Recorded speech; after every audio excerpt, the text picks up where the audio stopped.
Chuck Fairbanks, 1978. Chuck Fairbanks was leading the New England Patriots through the 1978 season when owner Billy Sullivan discovered something that would change NFL coaching forever. Fairbanks had secretly negotiated to become head coach at the University of Colorado while still under contract with the Patriots, planning his exit without telling anyone in the organization. Sullivan didn't take the betrayal lightly. Just before the final regular season game, he suspended Fairbanks without pay for breach of contract, making him the first NFL head coach ever suspended over contractual issues. The timing was brutal. The Patriots were playoff-bound, and suddenly their head coach was gone. The league recognized the suspension, and chaos erupted. Players were confused, the media went wild, and the Patriots' season hung in the balance. A few days later, Sullivan reinstated Fairbanks just in time for the playoff game, but the damage was done. The Patriots lost to the Houston Oilers in the first round, and Fairbanks left for Colorado immediately after. But the story didn't end there. The Patriots actually sued the University of Colorado for interfering with Fairbanks' contract. The case became a landmark in sports law, establishing that NFL teams could enforce their contracts and that coaches couldn't just jump ship whenever a better offer came along. Fairbanks never coached in the NFL again, and his legacy became a cautionary tale about loyalty and contracts. Wade Wilson, 2007. Wade Wilson was a former Pro Bowl quarterback who'd transitioned into coaching, working as the Dallas Cowboys quarterbacks coach in 2007. Then came the announcement that shocked the NFL. Wilson was suspended for 5 games for violating the league's performance-enhancing substances policy. A coach, not a player, getting hit with a PED suspension, it was almost unheard of. Wilson didn't deny using a banned substance. He explained that he'd been using hormone therapy to treat his long-term diabetes, a medical condition he'd battled for years. It wasn't about gaining a competitive edge or helping players cheat, it was about his health. But the NFL's policy was clear. It applied to all football personnel, from the star quarterback to the coaching staff. Intent didn't matter. Wilson had violated the rules, and the league made an example of him. The 5-game suspension sent shockwaves through coaching circles. It established that coaches were under the same scrutiny as players when it came to banned substances. Wilson served his suspension and continued coaching. But the case opened a new chapter in NFL enforcement. It proved that no one in the building was above the rules, and that coaches would face the same consequences as the players they mentored.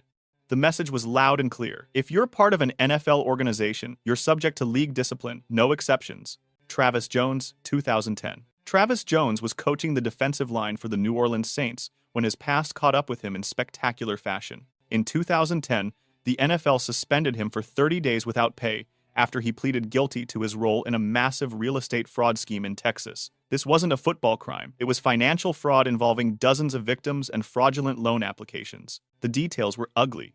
Jones had participated in a scam that left victims out of serious money and destroyed people's financial lives. The court didn't go easy on him. 3 years of probation, community service, and a staggering order to pay over $1 million in restitution. The NFL had to act. Even though the crime happened off the field and had nothing to do with football, the league couldn't let it slide. Jones's suspension showed that coaches would be held accountable for their conduct everywhere, not just in the facility. The 30-day suspension was relatively short compared to other cases, but it marked an important precedent. The NFL was willing to punish coaches for off-field financial crimes, expanding its reach into areas that had nothing to do with the game itself. Jones's career never recovered the same momentum, and the case became a stark reminder that an NFL coaching job comes with standards that extend far beyond the sideline. Your life outside football matters just as much as what you do on Sunday. Sal Alosi, 2010. December 12, 2010. New York Jets versus Miami Dolphins. Special teams gunner Nolan Carroll was sprinting down the sideline when something unthinkable happened. Jets strength and conditioning coach Sal Alosi stuck his knee out and tripped him. The whole thing was caught on camera, and within hours, the video was everywhere. The NFL world couldn't believe what they were seeing: a coach intentionally tripping an opposing player during live play. Alosi was immediately suspended for the rest of the season and fined $25,000. But that was just the beginning. As investigators dug deeper, they discovered something even worse. Alosi had instructed Jets players to form a deliberate wall along the sideline to obstruct coverage units on special teams. This wasn't a spontaneous mistake, it was a planned scheme to gain an illegal advantage. The NFL upgraded his suspension to indefinite, effectively ending his time with the Jets. The fallout was massive. Alosi eventually resigned, understanding he'd become radioactive in NFL circles. He tried to rebuild his career in college football, taking positions at places like UCLA, but he never made it back to the NFL sidelines.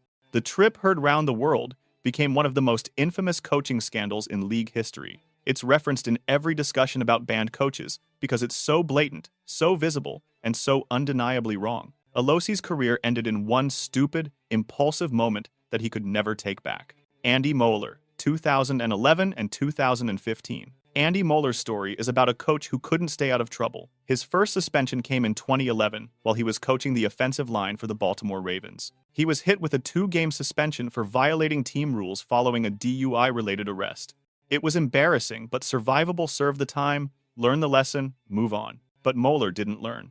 In 2015, while coaching the Cleveland Browns offensive line, he found himself in serious trouble again. This time, it was an alleged assault incident at his home that drew police attention. The details were murky, and ultimately, no criminal charges were filed. But the Browns had seen enough. They suspended him indefinitely, making it clear he wouldn't be returning to the team. The NFL didn't need to step in, the Browns handled it themselves.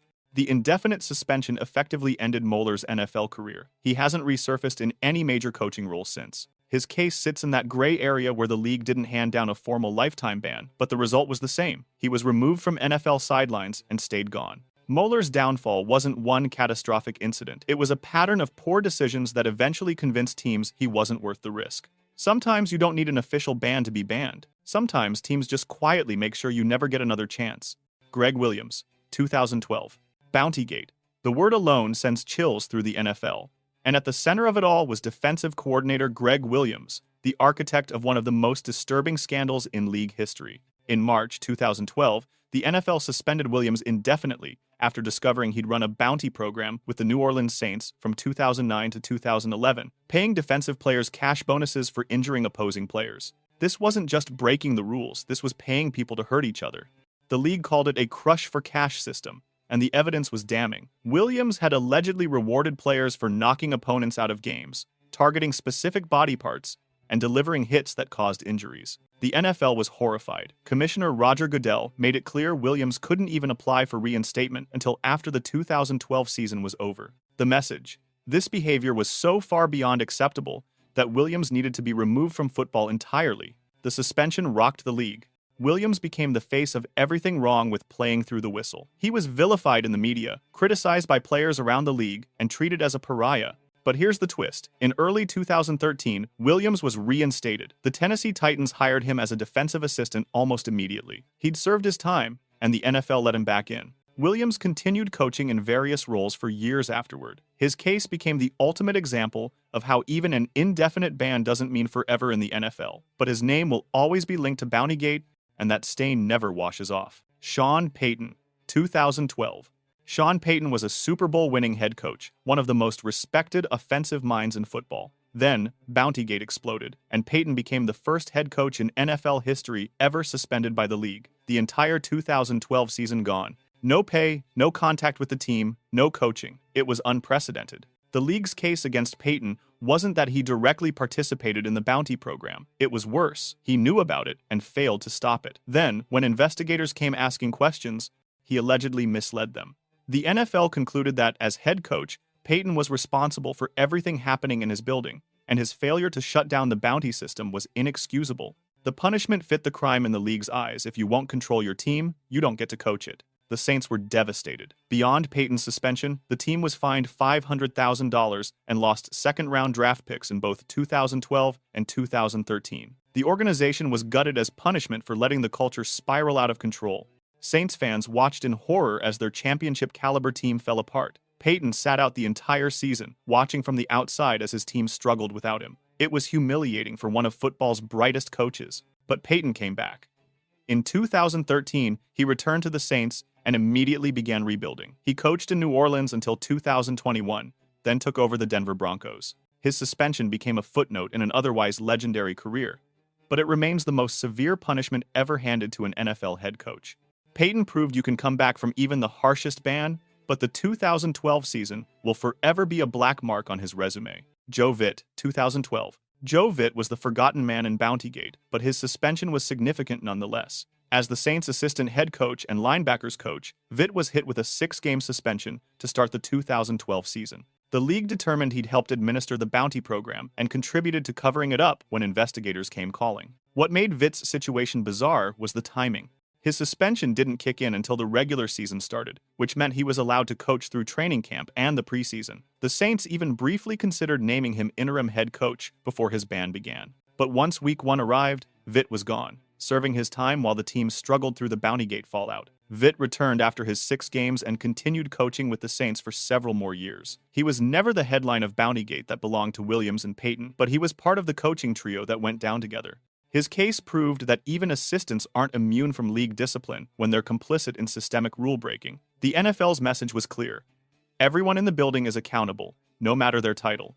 Mike Priefer, 2014. Mike Priefer's suspension had nothing to do with game integrity or violence. It was about words. In 2014, the Minnesota Vikings special teams coordinator was suspended for 3 games without pay after an independent investigation found he'd made homophobic comments during a team meeting. Former Vikings punter Chris Kluwe had triggered the investigation with his allegations about the hostile environment Priefer created. The independent report confirmed at least one instance where Priefer made an offensive remark that crossed every line of acceptable conduct. The Vikings responded by suspending him, mandating sensitivity training, and donating $100,000 to LGBT organizations. It was the NFL's way of saying this kind of language had no place in their league, regardless of whether it affected gameplay. Priefer served his suspension and returned to coaching. He's continued working in NFL assistant roles since then. His case became the poster child for culture and conduct violations rather than on-field issues. It showed that the league would punish coaches for creating hostile work environments and that accountability extended to how you treat people, not just how you coach football. In an era of increased awareness about workplace culture, Priefer's suspension sent a message that old-school toxic behavior wouldn't be tolerated anymore. Kromer, 2015. Kromer was the Buffalo Bills' offensive line coach when a Florida vacation turned into a nightmare. He was arrested after allegedly punching a teenage boy in the face over a dispute about beach chairs. Yes, beach chairs. The incident led to battery charges, and suddenly Kromer was the center of a media firestorm. The Bills suspended Kromer for 6 games without pay to start the 2015 season. Even though the criminal charges were eventually dropped, the team kept the suspension in place as internal discipline. The message was clear. Even if the legal system lets you off, the NFL and its teams have their own standards of conduct. Getting into a physical altercation with a minor, regardless of the circumstances, was unacceptable. Kromer's case became another example of the league punishing off-field violence from coaches the same way they do with players. There was no competitive advantage gained, no cheating involved, just a moment of poor judgment that cost him 6 weeks of salary and damaged his reputation permanently. It's a reminder that NFL coaches live in a fishbowl where every action, on and off the field, can have serious professional consequences. One bad decision at the beach, and your career takes a massive hit. So there you have it, every notable banned or suspended NFL coach explained. From contract betrayals to criminal conduct, from PED violations to punching teenagers, these cases show that NFL coaching comes with immense responsibility and zero margin for error. Some of these coaches came back and rebuilt their careers. Others never made it back to the sidelines. But all of them learned the hard way that when you're in the NFL, you're always being watched, and one mistake can cost you everything. What do you think? Are these punishments fair, or did some coaches get off too easy? Drop your thoughts in the comments below, and don't forget to like and subscribe for more deep dives into NFL history's wildest moments.